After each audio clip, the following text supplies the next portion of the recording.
السلام عليكم الاخوات، كي دايرين؟ لاباس عليكم؟ هاني نتمنى ان شاء الله تكونوا في احسن ما يرام. ان شاء الله اليوم غادي نقدم معكم واحد الطبق ديال الرز بالخضر، كيجي البنات رائع. نتمنى ان شاء الله تجربوه. شوفوا معايا الوصفه البنات. كيجي الرز هو هذا. نتمنى ان شاء الله منين تشوفوا المقادير ديالو والطريقه ديالو تجربوه.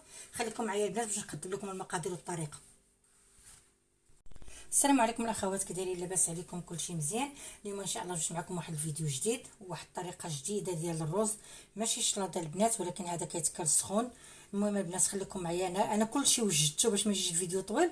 غادي نقدم معكم غير المقادير. هانتوما البنات، عندي هنا الرز من بعد ما سلقته مع شويه الملحه وشويه ورق الرند وواحد نص مربع ديال ضامه البنه ديال البقري. اللي بغا يديرو ما بغاش ما يديروش. هنا عندي قطعه بطاطا طريفات كما كتشوفوها وقليتها. وعندي هنايا البنات طريفات ديال الدجاج حتى هما قليتهم شحرتهم. وهنا عندي البصله البنات حتى هي كما كتشوفوا مشحره. وهنا عندي البنات حتى الدنجال حتى هو قطعته مربعات وقليتهم. وهنا تشوفوا البنات عندي فلفله حتى هي قليتها. البنات اللي عنده فلافل ملونه يديرها، انا ما عنديش، اكتفيت غير بهذه اللي عندي. وعندي الرز البنات كما كتشوفوا. المهم هذا الطبق هذا البنات راه كيجي رائع وكيجي زوين. المهم ديروه للغداء ديروه للعشاء نتوما واللي بغيتو. المهم كما كتشوفوا دابا هادشي كله، هاد البصله والدجاج والفلفله والبطاطا والدنجال والرز مقليين. غادي نجبدو دابا البنات واحد البوليكون كبير كما كتشوفوا.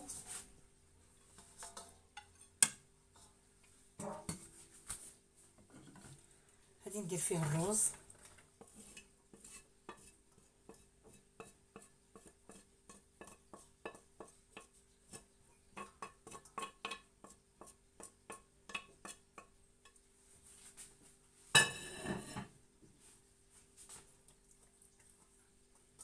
البنات صدقوني الا الرز الا سلقتوه بالورق ديال الرند كيعطي واحد المذاق زوين وواحد النسمه كتجي فيه زوينه.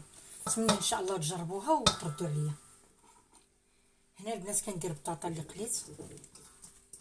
المهم البنات الكميه على عدد الاشخاص اللي عندكم في الدار، ديما الكميه كتحكموا فيها نتوما.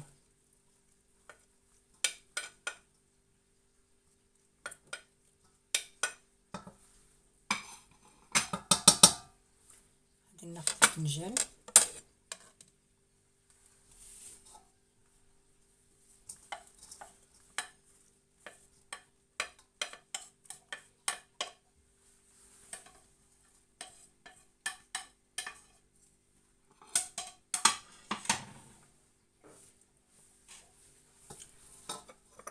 غادي ناخذ البصله البنات.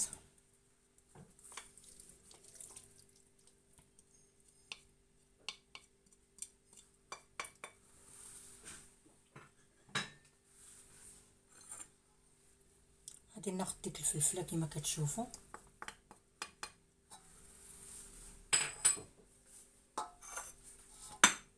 نقرب لكم البول مزيان باش يبان لكم. نتمنى يكون دابا كيبان لكم. وغادي ندير الدجاجه البنات.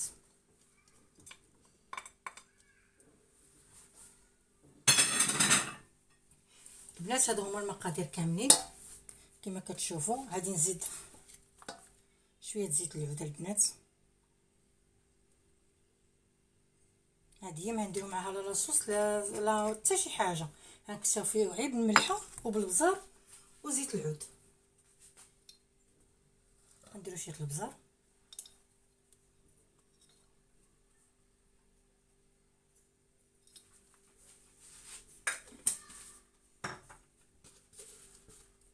انا مملحه البنات، كل حاجه ملي كنقليها كنملحها. داكشي علاش غادي نزيد واحد الطريقه ومن بعد غادي نصحح الذوق.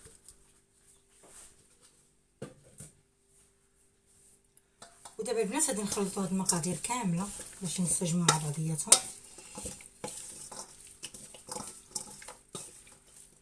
كما قلت لكم البنات اللي عنده الفلفله الملونه يقدر يديرها. كيعني كيجي طبق ماشي بارد ماشي شلاضه. المهم راها غنيه بكل شيء، زعما فيها كل شيء حتى البروتين. درنا معها شويه ديال الدجاج كما كتشوفوا البنات. هي هذه. خليكم معايا باش نحطوا في الطبق ديال التقديم. وتشوفوا كي جا الشكل النهائي ديالو. كما كتشوفوا البنات انا جبت الطبق ديالي اللي غادي نقدم فيه هاد الوجبه هذه.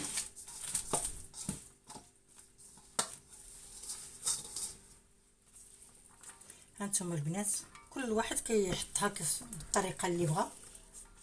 انا فضلت نحطها في هذا المول هذا، في هذا الطبيسيل هذا، تجي رائعه.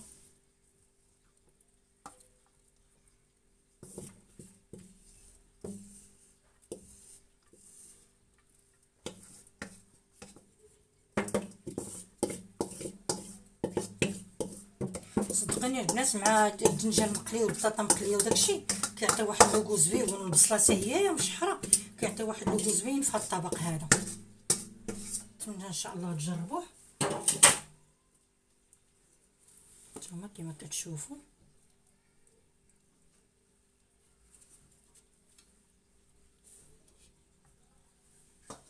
وهذا البنات هو الطبق النهائي ديالي. نتمنى ان شاء الله تجربوه وتردوا عليا في لي كومونتير. ولا وصلتوا البنات حتى لهنا ما تنساونيش بلي جيم وبشي تعليق يكون زوين، وتابوناو معايا اللي باقي جديد يتابونا معايا في القناه باش اي فيديو حطيتو يطلع لكم. وبالصحه والراحه البنات الى فيديو جديد ان شاء الله.